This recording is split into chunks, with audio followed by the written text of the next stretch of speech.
Bonjour, Président. Bonjour, Madame Mouillot. Comment allez-vous? À merveille, comme vous le constatez. Alors, relecture du code électoral au Bénin, nouveau code électoral voté, on va dire déjà.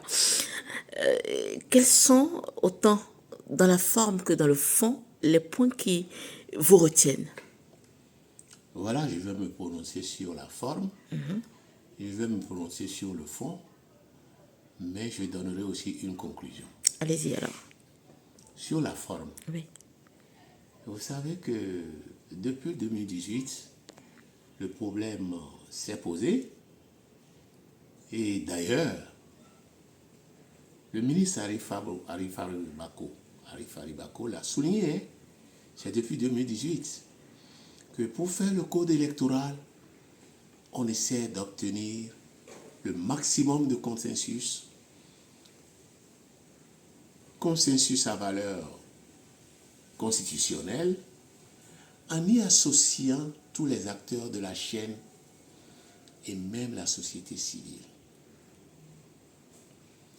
Cet esprit est revenu en 2019, au point où le président Patrice Talon a été obligé d'organiser un dialogue politique.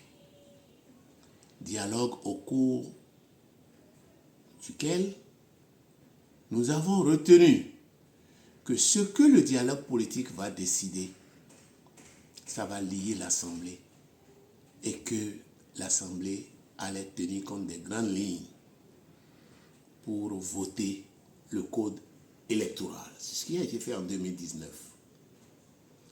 Et moi, j'estime, parallélisme de forme oblige, que le minimum qu'on puisse faire, c'est de réunir encore un dialogue politique.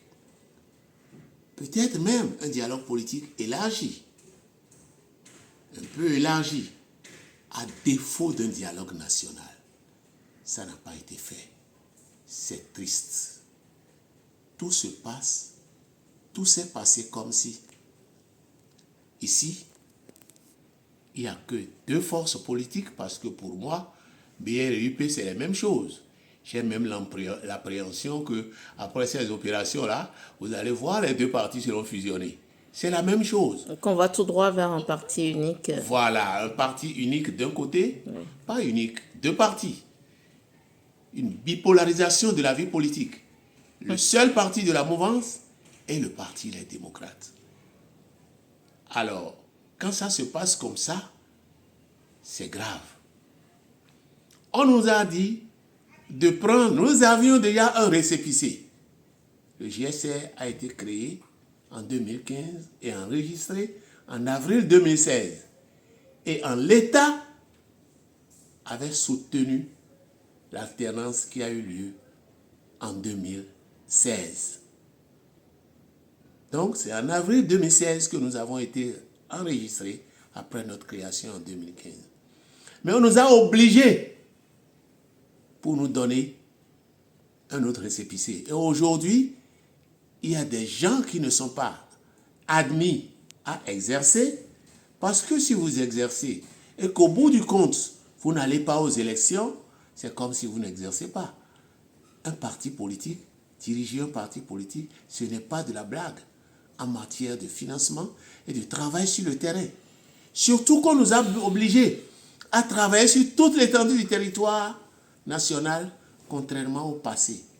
Ce document qu'on nous a donné là, nous protestons que le président de la République transforme ça en chiffon. Nous l'avons pourquoi? Si au bout des comptes, nous ne pouvons pas aller aux élections, si au bout du compte, nous ne pouvons pas être associés au moins à la discussion des grands problèmes de la nation, le GSR proteste à haute voix. Et il ne serait pas exagéré de dire au président Patrice Talon que ça suffit. Le GSR proteste contre le vote du nouveau code électoral? Non, le GSR proteste contre la forme, contre cette manière de faire. Ok. Déjà, le vote n'en demeure pas moins. Ceci étant, cette étape franchie, je vais passer au fond. Ok. Dans le fond, ces points ont retenu mon attention et par ma voix, l'attention du GSR. Premier point, c'est l'admission à l'attribution des sièges. De 10%, on est parti à 20%. Alors qu'à 10%, eux-mêmes réclamaient déjà qu'on réduise. M. Diogbenou l'a dit en pleine élection. Ça veut dire qu'ils sont conscients des difficultés que cela retourne. Mais moi, ça ne m'avait pas gêné en son temps, parce que nous serons tous soumis à ça. Mais aujourd'hui, là, on l'a envoyé à 20%. Et ça ne suffit pas. On dit que c'est par circonscription électorale. Alors que c'était bel et bien, quand on a fait le dialogue national, quand on a rédigé la Constitution, dans la Constitution même, on a dit qu'une loi va définir les conditions d'admission au parrainage au plan national. Ce qu'il faut retenir, c'est le plan national. Et ils ont quelle raison aujourd'hui, ils ont quel motif à le définir au plan circonscription électorale? La Constitution a été violée.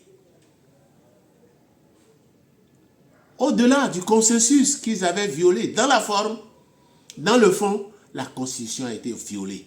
Et c'est le premier point. Okay. Le deuxième point, on a dit que pour parrainer, un député doit prendre l'approbation, si vous voulez, la ratification de son parti. Ça compromet la liberté de parrainage. Ça compromet la liberté de parrainage. Il y a une porte de sortie qui leur permet de fabriquer leur opposition, de donner à qui ils veulent, comme en 2021, et on dit accord de gouvernance. Ce n'est pas sérieux. Ce n'est pas sérieux. La deuxième chose, le nombre de parrains a été augmenté.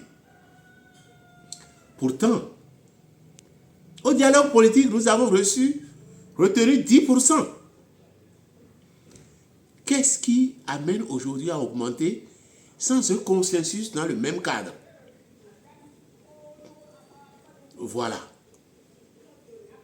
Pour ce qui est du deuxième point. Le troisième point, c'est la réduction de la caution aux élections présidentielles de moitié. Ça, c'est plutôt une bonne nouvelle, vous ne pensez pas? Je dis bien aux élections présidentielles, c'est une bonne nouvelle.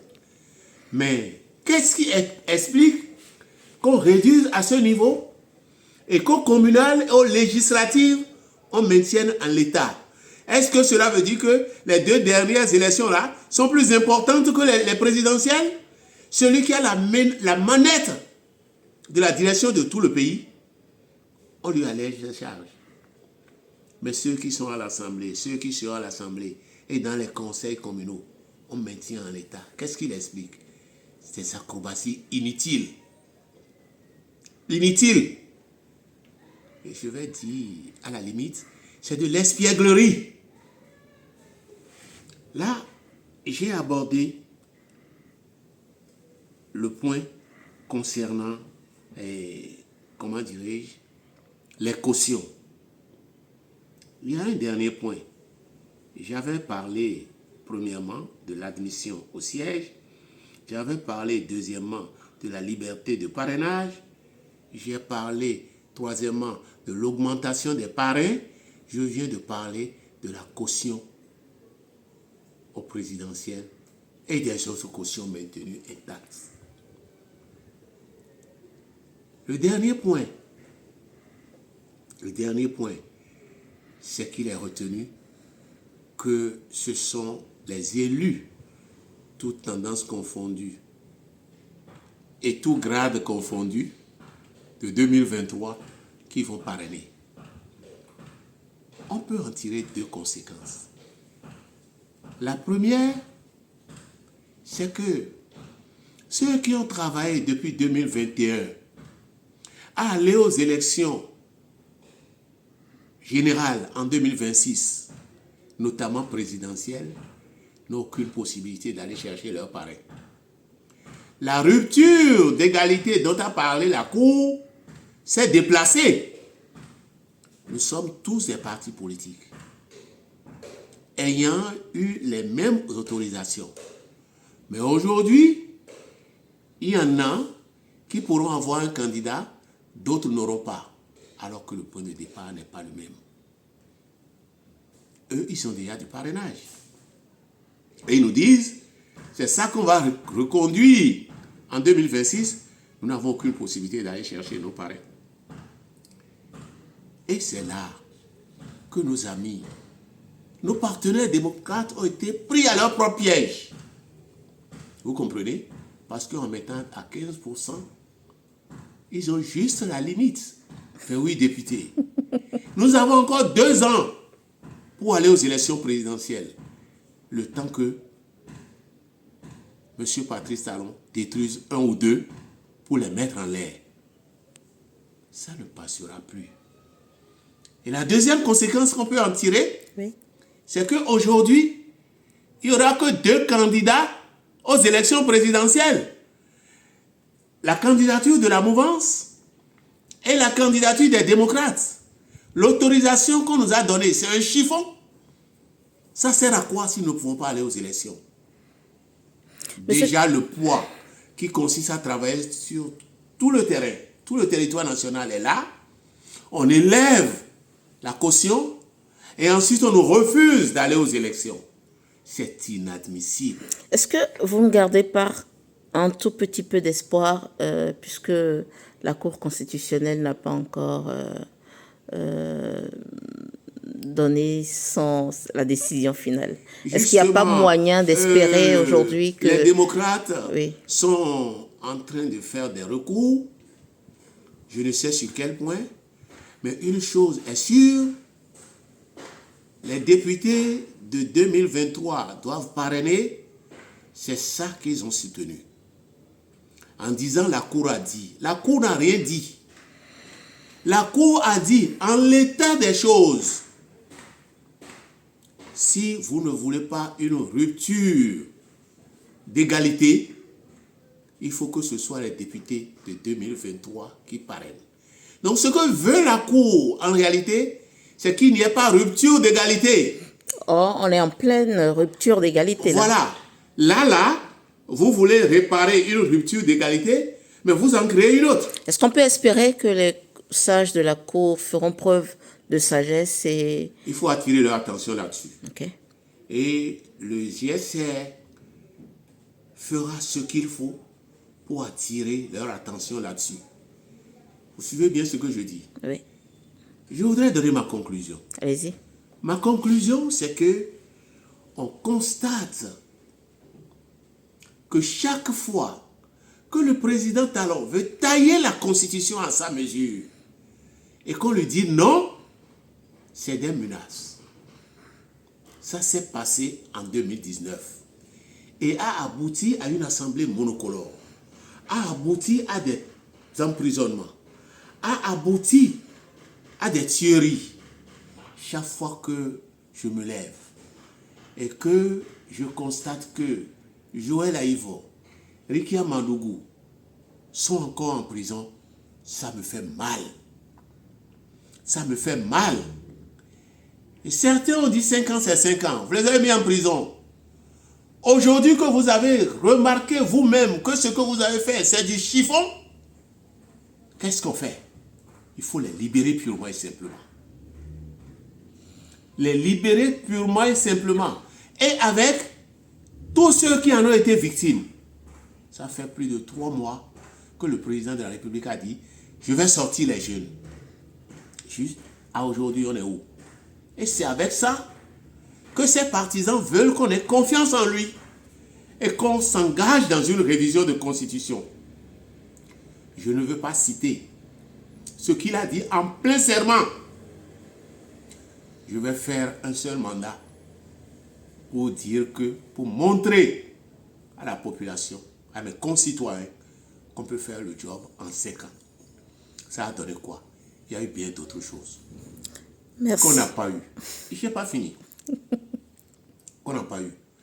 Et ce qu'il a fait en 2019, il veut rééditer ça aujourd'hui. Et dès qu'on a refusé la modification de la Constitution, c'est des menaces qui ont commencé à l'hémicycle même. J'ai écouté avec douleur M. Arambouibla.